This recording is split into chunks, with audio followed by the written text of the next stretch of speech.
Richard Ratcliffe is the husband of Nazanin Zaghari-Ratcliffe, a British-Iranian dual national who is serving a 5-year prison sentence in Iran after being convicted of plotting to topple the Iranian government. He has been campaigning for Nazanin's release since April 2016. Today is day 1676, which is 4 years and almost 8 months. Nazanin was taken on the 3rd of April 2016 when she was catching a flight to come home. And here we are now about to face the 5th Christmas of her absence. So I'm glad I had no idea it would last this long when it started.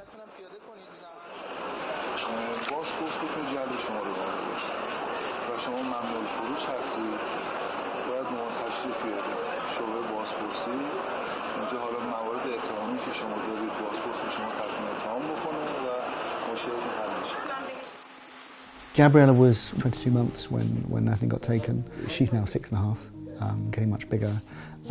In some ways was very small when this happened. So it's kind of all she's known, and it's gone through different phases, but it's all she's known. Nazanin has been on temporary release from the notorious Evin prison in Tehran due to the coronavirus pandemic since March 2020, but she is required to wear an ankle tag and not to move more than 300 metres from her parents' home. She has been recently summoned to court by the Iranian Revolutionary Guard Corps over new charges, which could lead to her being jailed after her present sentence. Gabriella remained in Iran until October 2019, when she returned to her father in London to start school.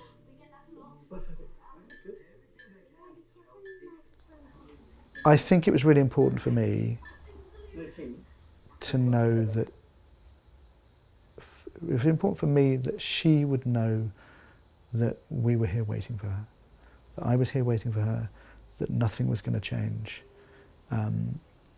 that Gabriella was waiting for her. She had control over what happened to Gabriella, whatever bullshit the government was briefing, whatever bullshit the interrogators were telling her, and they were interacting with each other in odd ways.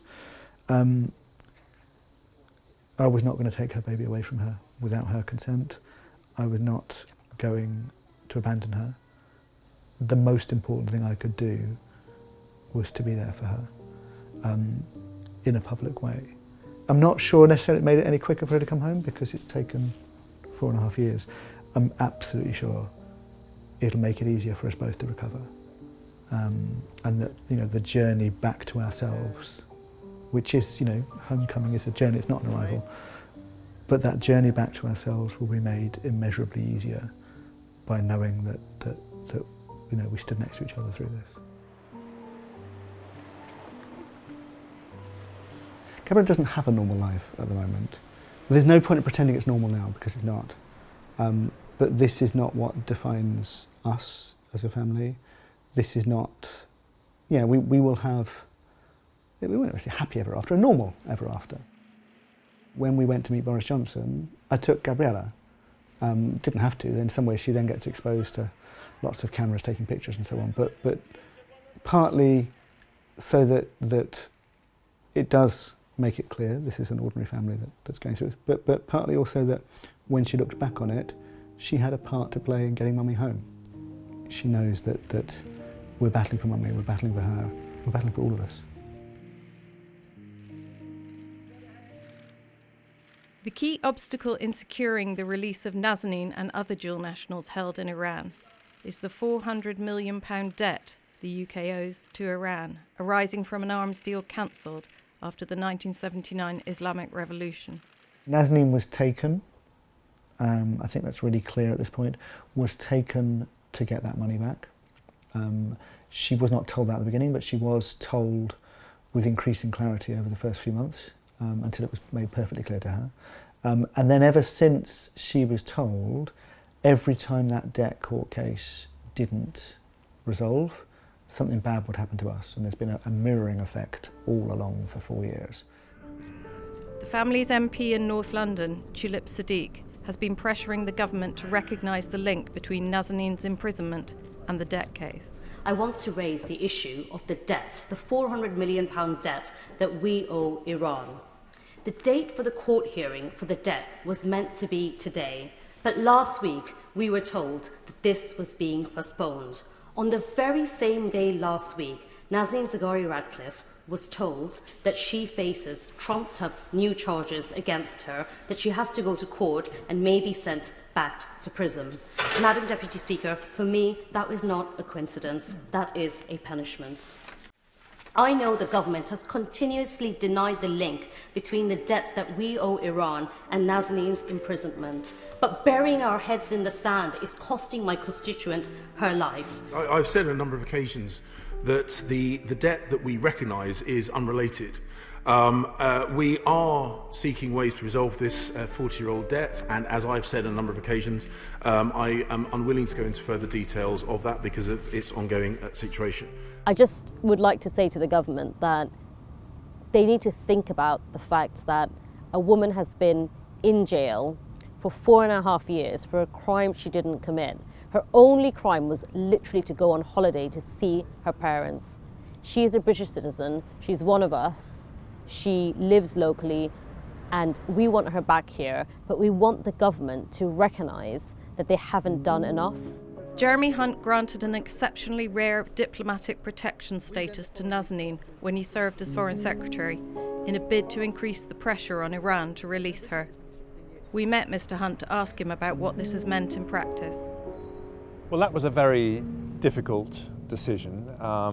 One of the only decisions where I lost a bit of sleep the night before, actually, because obviously the worry is if you do something like that, there could be an immediate retaliation in terms of a longer prison sentence or something like that.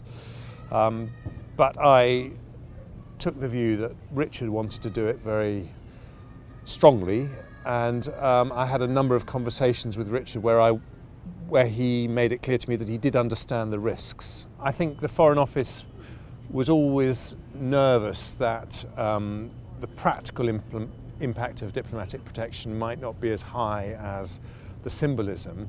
But I also think it's very important for us as a country to show that we mean it when we say it, and that if we give someone diplomatic protection, that means we will do what it takes, and that in particular, it's just not acceptable to think from Iran's point of view that the price will be the same if they release Nazanin now compared to if they release her in 6 months.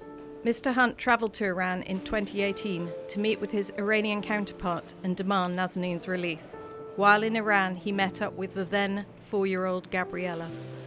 Nazanin symbolises the inhumanity of this regime in Iran. I think she is an incredibly strong person. I think it's an incredibly strong family. Until Richard and Nazanin came along, the world didn't know about hostage taking by Iran because nearly every country advises families when hostages are taken to keep stum, to maximise the chance of private negotiations paying off. But of course, what that meant was Iran could continue to do this with impunity. I hope that the silence we've heard is because these negotiations are happening. But the clock is ticking, and we shouldn't assume that just because we come to the end of Nazanin's sentence, she will be let free, because we know in the case of other people that didn't happen. And I think we do need to keep making it clear to Iran that it will not be cost-free if they continue to hold an innocent person in this totally immoral way. The charges in the new case against Nazanin were linked to a misleading statement by Boris Johnson, Foreign Secretary at the time, who said she was in Iran training teachers at the time of her arrest in 2016. My remarks on the subject before the Foreign Affairs Select Committee could and should have been clearer. And I acknowledge that the words I used were open to being misinterpreted, and I apologise. I apologise to Mrs. Zaghari-Ratcliffe and her family if I have inadvertently caused them any further anguish. The current Foreign Secretary, Dominic Raab, warned that Iran's efforts to improve relations with the UK would be undermined if Nazanin was returned to jail. There are things going on that we don't know about. We are a chess piece in a much bigger game. We most likely are misunderstanding half of that game. We have a role to play in that, but I'm darned if I'm going to be passive about it. And my job is to protect Nazanin as much as possible by being vocal and calling it out. You know, actually, she's been given a new court case. You know, who are we kidding to say that she'll be home in March? That's hard when you feel it. And I'm saying those words now, not feeling them. But there will come at some point this week where they'll hit home. But yeah, my job is to get up again, get back on the bike and try once more. Because that is what will change things. The battle for Nazanin's freedom will now play out against the backdrop of a power struggle between clashing factions within the Iranian regime and a long-running court case in London over the historic multi-million-pound debt.